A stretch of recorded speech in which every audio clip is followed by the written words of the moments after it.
دوسرا واقعہ ابدوس کے ڈوبنے کا ہے، جس میں بہت بڑے کاروباری گروپ کے مالکان سوار تھے اور کئی کروڑ روپے لگا کر سمندر کی تہہ میں ٹائٹینک کا ملبہ دیکھنے کے شوق میں اپنی جانوں سے ہاتھ دھو بیٹھے۔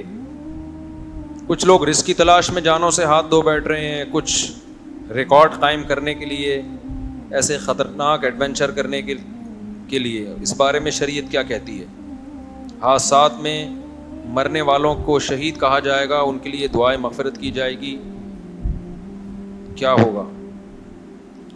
دیکھو، جو حادثات میں مر گئے، جو ایمان پر مرے، ان کے لیے تو دعائے مغفرت کی جائے گی، اللہ ان کے لواحقین کو صبر کی توفیق عطا فرمائے۔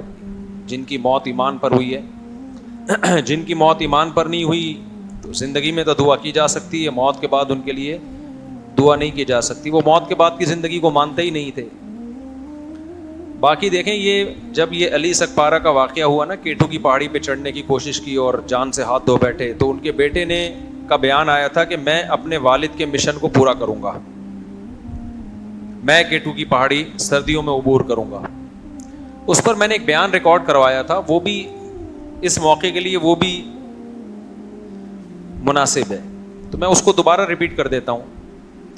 اس وقت میں نے ایک بیان ریکارڈ کروایا تھا کہ علی سکپارہ کے بیٹے تک کوئی میرا یہ پیغام پہنچا سکتا ہے تو پہنچا دے کہ آپ نے جو یہ کہا کہ میں اپنے والد کے مشن کو پورا کروں گا، میرے والد کا مشن تھا کیٹو کی پہاڑی عبور کرنا، تو میں اس مشن کو پورا کروں گا۔ آپ کے الفاظ سے ایسا لگتا ہے کہ آپ والد کی چاہت کو پورا کرنے کے لیے یہ کام کر رہے ہیں۔ تو دیکھیں، اگر آپ کا آخرت پر ایمان ہے، دو ہی لوگ ہوتے ہیں، کچھ لوگوں کا آخرت پر ایمان ہوتا ہے، کچھ کا آخرت پر ایمان نہیں ہوتا۔ اگر آخرت پر ایمان نہیں ہے بالفرض، تو اس کا مطلب یہ ہوا کہ آپ کے ابا والد محترم جب گئے کیٹو کی پہاڑی عبور کرنے کے لیے، جان سے ہاتھ دھو بیٹھے، تو ہمیشہ کے لیے ان کی لائف کیا ہو گئی؟ ختم۔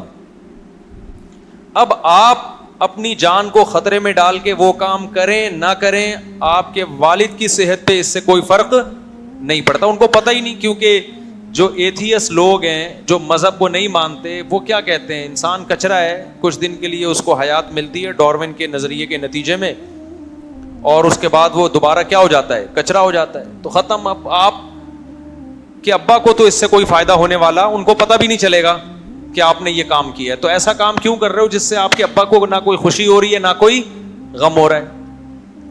اور اگر آپ کا آخرت پر ایمان ہے تو ظاہر ہے وہ مسلمان ہی کا ہوتا ہے نا، اور تو کسی کا نہیں ہوتا آخرت پر ایمان۔ اللہ رسول کو آپ مانتے ہو، تین مذاہب ہیں جو آخرت کو مانتے ہیں، ایک یہودی، ایک عیسائی اور ایک مسلم۔ بہت ساری چیزیں عیسائی، یہودی اور اسلام میں کامن بھی تو ہے نا، اصل میں تو تینوں ہی سچے مذہب ہیں نا، وہ تو تحریف ہوئی ہے، لیکن ہم اس بات کے پر ایمان رکھتے ہیں کہ موسیٰ علیہ السلام بھی سچے نبی تھے، عیسیٰ ابن مریم بھی سچے نبی تھے، اور محمد صلی اللہ علیہ وسلم بھی سچے نبی۔ تینوں کی فالوورز جو حقیقی معنی میں فالو کریں گے وہ جنتی ہیں، حقیقی معنی میں جو فالو کرے گا ان کو۔ تو تینوں مذاہب کا اس پر اجماع ہے کہ آخرت کے بعد ایک زندگی ہے، اس میں کامیابی ان لوگوں کو ملتی ہے جو اچھا عمل کر کے جاتے ہیں، اچھے سے وہ اچھا جس کو اللہ نے اچھا کہا ہو، جس سے اللہ خوش ہوتا ہے، اور ان لوگوں کا ٹھکانہ برا ہوتا ہے جو برا عمل کر کے جاتے ہیں۔ یہ یہودی بھی کہتے ہیں، عیسائی بھی کہتے ہیں، اور مسلمان بھی کہتے ہیں۔ تو اگر آپ آخرت کو مانتے ہو تو اب آپ کے ابا کو فائدہ آپ کے اچھے عمل اور ان کے لیے دعا سے تو ہو سکتا ہے۔ بیٹے کی نیکیاں کس کو پہنچتی ہیں؟ اگر باپ نے اس کی تربیت کی ہو، ورنہ دعا سے تو پہنچ ہی جاتی ہیں۔ بھائی حدیث میں آتا ہے نا، ایک صحابی نے پوچھا، یا رسول اللہ، صحابیہ نے پوچھا میری ماں کا انتقال ہو گیا، میں ان کی طرف سے صدقہ کرنا چاہتی ہوں، کیا کر سکتی ہوں؟ آپ نے فرمایا ہاں۔ تو صدقہ ایک نیکی ہے نا۔ تو ان صحابیہ کو پتا تھا کہ نبی نے بتا دیا کہ تم اب جب کسی غریب کو کھانا کھلاؤ گی تو اس صدقے کا ثواب کہاں پہنچے گا؟ اگر ماں کے لیے کھلا رہی ہو کہ یہ نیکی کس کو ملے؟ میری ماں کو ملے، تو یہ نیکی کیا ہوگی؟ ملتی ہے۔ کسی صحابی نے ایسا نہیں نبی سے پوچھا کہ یا رسول اللہ میرے والد کا انتقال ہو گیا، اگر میں فلاں پہاڑی پہ چڑھ جاؤں اور ایک ریکارڈ قائم کر لوں تو کیا میرے والد کو اس سے فائدہ ہوگا؟ کسی صحابی نے ایسا سوال بولو نہیں پوچھا، کیونکہ صحابہ یہ بات جانتے تھے کہ یہ اچھا سوال نہیں ہوگا، نبی کو اس پہ غصہ بھی آ سکتا ہے، غضب بھی آ سکتا ہے، ایک فضول سوال ہوگا، کیونکہ اللہ کو اس سے کیا پہاڑ پہ چڑھیں یا پہاڑ سے اتریں. میں سمجھا پا رہا ہوں اپنی بات. اللہ کو اس سے تو غرض ہے کہ اس کی مخلوق کو کوئی بھوکا ہو کھانا کھلا دے تو اس کا پیٹ بھر جائے. الخلق عیال اللہ, حدیث میں آتا ہے یہ مخلوق اللہ کی عیال ہے, گویا اللہ کا خاندان ہے. جیسے کہ آپ کسی کے بچے کو کھانا کھلا دیں تو باپ خوش ہوتا ہے نا, تو مخلوق کو کھانا کھلائیں گے کون خوش ہوگا؟ اللہ. ہاں یہ ایک الگ بات ہے کہ جب نبی صلی اللہ علیہ وسلم مشرکین سے کہتے کہ مخلوق کو کھانا کھلاؤ تو مشرکین کہتے اللہ خود ہی کیوں نہیں کھلا دیتا, اللہ نے ان کو غریب پیدا کیوں کیا ہے؟ پھر آئی بات سمجھ میں؟ یہ ایک بیہودہ سوال ہے. بھائی اللہ نے غریب کو پیدا کیا تاکہ مالدار کی آزمائش ہو. اس میں حکمتیں ہیں بہت ساری, کسی کو غریب بنایا, کسی کو امیر بنایا. یہ حکمتیں فوت ہو جاتی ہیں نا اگر اللہ سبھی کو کھلا دیتا. لیکن اللہ غریب کا پیٹ بھرنے سے خوش ہوتا ہے, اس مالدار سے خوش ہوتا ہے جو غریب کا خیال رکھے.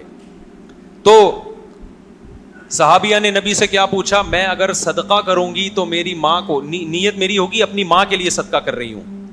تو میں نے کہا تھا کہ علی سکپارہ کے بیٹے کو میرا کوئی پیغام پہنچا دے کہ بھئی آپ کے والد صاحب کی جو ڈیتھ ہوئی, اللہ مغفرت فرمائے ان کے درجات بلند کرے. تو اب آپ کے والد کو جو فائدہ ہوگا نا, اگر آپ کا آخرت پر ایمان ہے تو فائدہ ہوگا صدقات و خیرات سے, نیکی کرنے سے, وہ کام کرنے سے جس کا خدا نے ہمیں حکم دیا ہے, وہ خیر کے کام.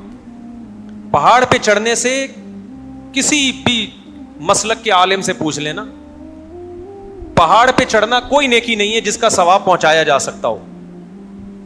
سمجھ میں آ رہی بات کہ نہیں آ رہی؟ تو آخرت پر ایمان نہیں ہے تو بھی یہ کام فضول ہے, آخرت پر ایمان ہے تو بھی یہ کام کیا ہے؟ فضول ہے, اس کا کوئی فائدہ نہیں. تو یہ آپ اپنے لیے کر رہے ہو. اس کا یہ کہنا کہ ابا کے مشن کی تکمیل کروں گا, یہ جملہ غلط ہے. آپ یہ کہو کہ بھائی میں بھی ٹرائی کروں گا, اگر کامیاب ہو گیا تو عزت مل جائے گی, ورنہ موت کے منہ میں چلا جاؤں گا. تو پھر ہم اس پہ دوسرے پہلو سے غور کریں گے کہ اگر آپ یہ اپنے لیے کر رہے ہو نا, یہ نہیں کہو کہ میں ابا کے مشن کو پورا کروں گا, ابا کو اس سے کوئی فائدہ نہیں ہے. بلکہ ابا ہو سکتا ہے وہاں برزخ میں, ہو سکتا ہے کہ یقینی بات ہے وہ کہیں گے کہ کاش میں اس راستے میں موت میری نہ ہوتی. یہ میں نے اپنے آپ کو کیوں, اپنی جان کو میں نے ایک خطرے میں ڈالا. دیکھو ایک آدمی ویلی لگا رہا ہے, عزت اس کی بھی ہوتی ہے کہ نہیں ہوتی, لیکن سر بھی کھلتا ہے اس کا. جب اس کا سر کھل جاتا ہے نا ویلی لگانے والے کا, پھر وہ کہتا ہے کاش میں نے عزت کا یہ طریقہ